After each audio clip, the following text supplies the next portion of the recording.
Hello everyone, welcome to part 2 of my video log.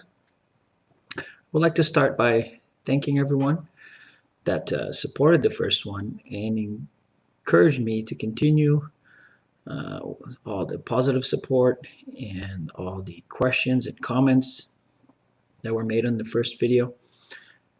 Greatly appreciated, and I'm excited to continue on with doing these vlogs.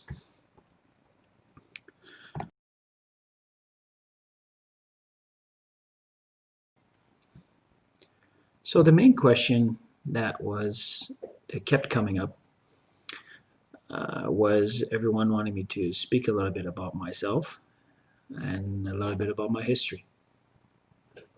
I was born in Azores, in the island of St. Michael. It's Portuguese. And I came to Canada when I was 13 years old. I've always had a lot of fondness for martial arts training, even as a young kid. And like most of my generation, we had Bruce Lee, Chuck Norris, and later on Van Damme, Jackie Chan, and these were all, martial arts heroes to us. But it wasn't until I was 17 years old that, a Taekwondo school opened really close to where I lived at the time.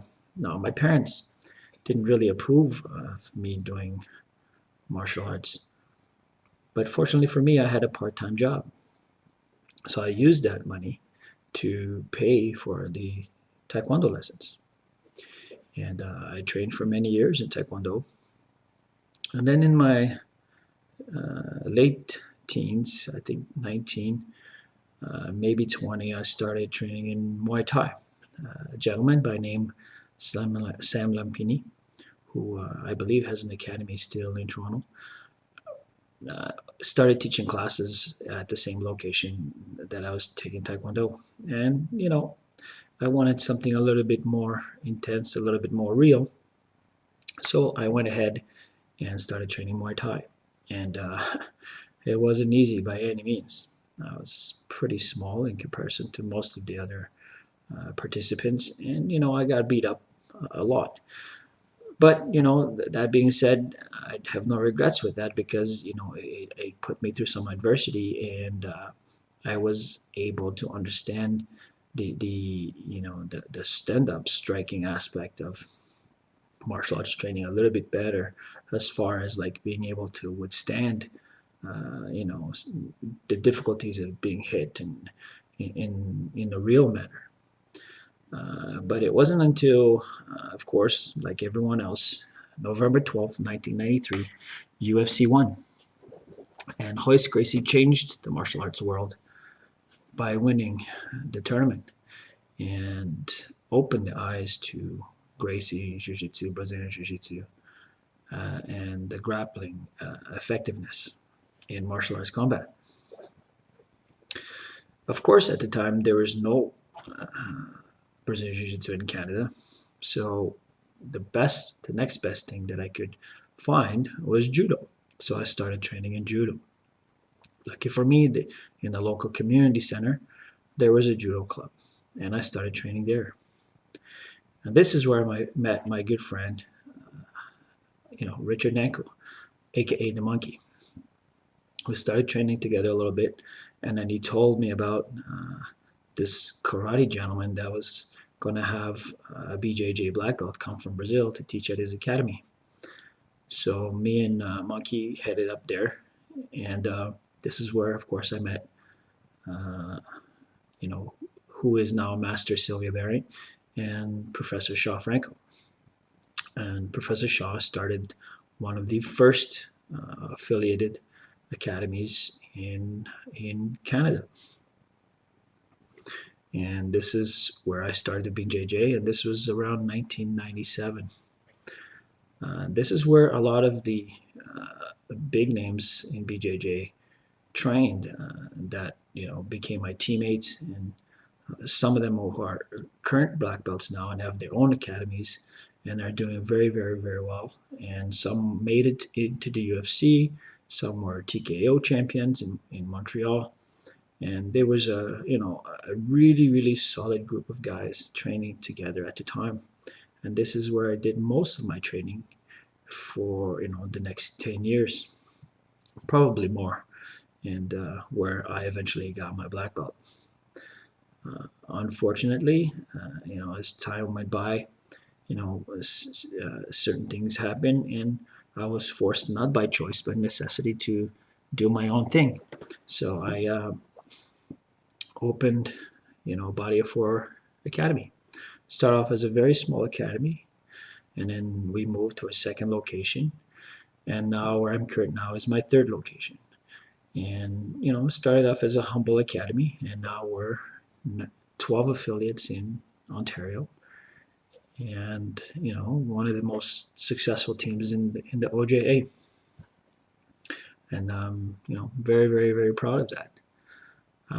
There's way more stories to that. And, we're talking about a over 20 years of my life invested in Brazilian Jiu-Jitsu. But hopefully, I'll address some of those stories, throughout the video logs as I go forward.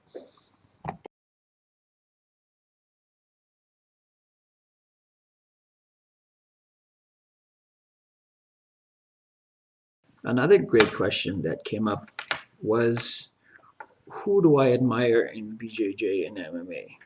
Now, this is kind of a hard question to answer because of the I've met so many amazing people, so many amazing individuals throughout my 20 plus years involvement in Brazilian Jiu-Jitsu, and it's kind of hard to, you know, pick some over the others. But there are a couple that kind of stick in my head as I think about it more and more.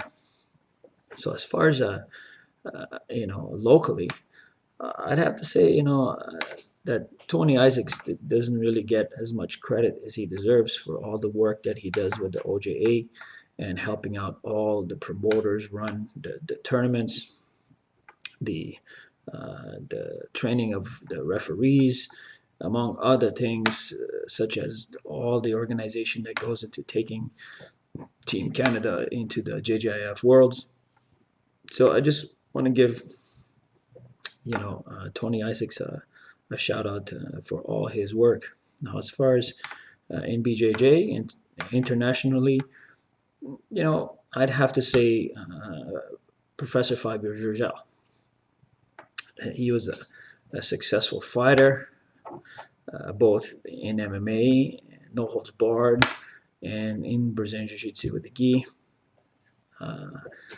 He's very well respected worldwide by the community as a whole. He's the leader of the best team in the world, the Alliance team. And I like to listen to his videos on YouTube and his instructionals, and he seems like a humble, hardworking person.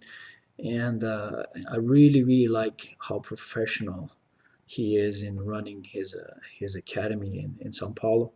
And I look to him as a role model to how I lead the BO4 team and how I run my academy. He's definitely someone I look up to in that manner. Now, as far as MMA, well, there's a few guys that stand out and that I always kind of admired over the years. Of course, Royce Gracie. Without a doubt, without the Gracie family and the UFC, none of us would be doing what we're doing today. And I wouldn't be here having the privilege of speaking about Brazilian Jiu-Jitsu and my experiences. So for that, I will always be grateful. Another one that stands out in MMA is Damian Maia for his representation of Jiu-Jitsu in how he represents himself in MMA. Again, super humble guy, and both in victory and defeat, and just it seems like a really nice person. I haven't had the pleasure of meeting him in person, but it comes across that way. But as far as the modern era goes, I definitely have to pick Habib. He's an incredible athlete, humble, super hardworking, and just so dominant in the way he fights. And I really, really like his fighting style, and definitely enjoy his fights. And so that's basically my take on the question as far as who I admire in BJJ/MMA.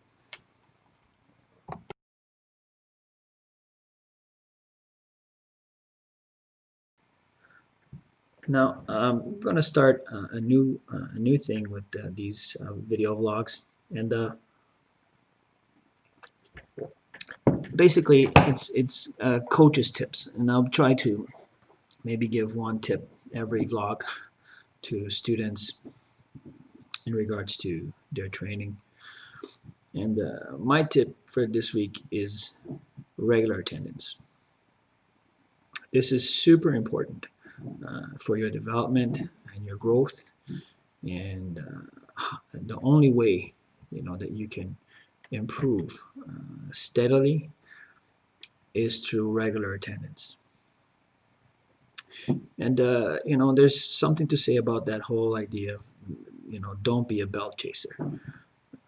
Focus on the technique, focus on the work, focus on the classes and enjoying the classes and enjoying just learning. The belt is a consequence of that work and that consequence of regular attendance, and you'll make it easier on your professor to give you the stripe or the belt when the time comes. And finally, if you have minor injuries, you can still train. You just have to train smart. Do some light drills, come for the technical part of the class, let your instructor know what your injury is so he can be aware of what you can and cannot do, and baby the injuries.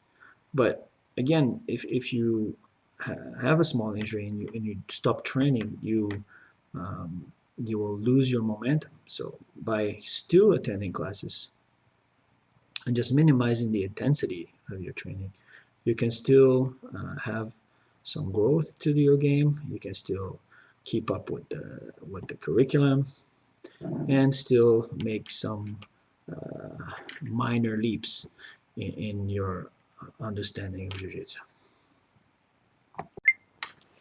I would like to give out a special shout out to my good friend Justin Bruckman for having me on his show, the Justin Bruckman Adventure. It's a great podcast. Everyone should check it out.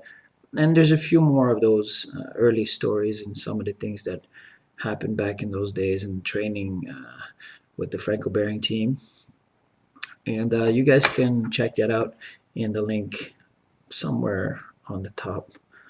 And you can listen to it and check it out and listen to all the other great guests that he's had on this podcast. Again, that's the Justin Bruckman Adventure. Definitely take a look at that and check it out. You'll definitely be entertained.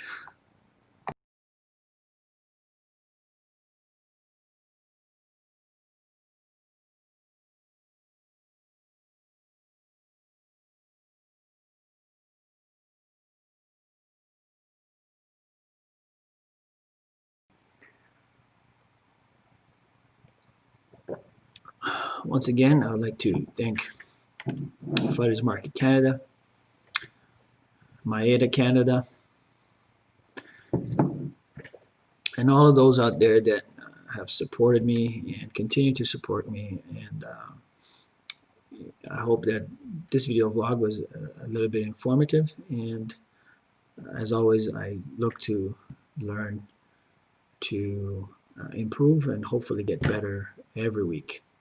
Thank you very much. Us. Please leave your comments or questions below so I can address them at later video logs. Thank you.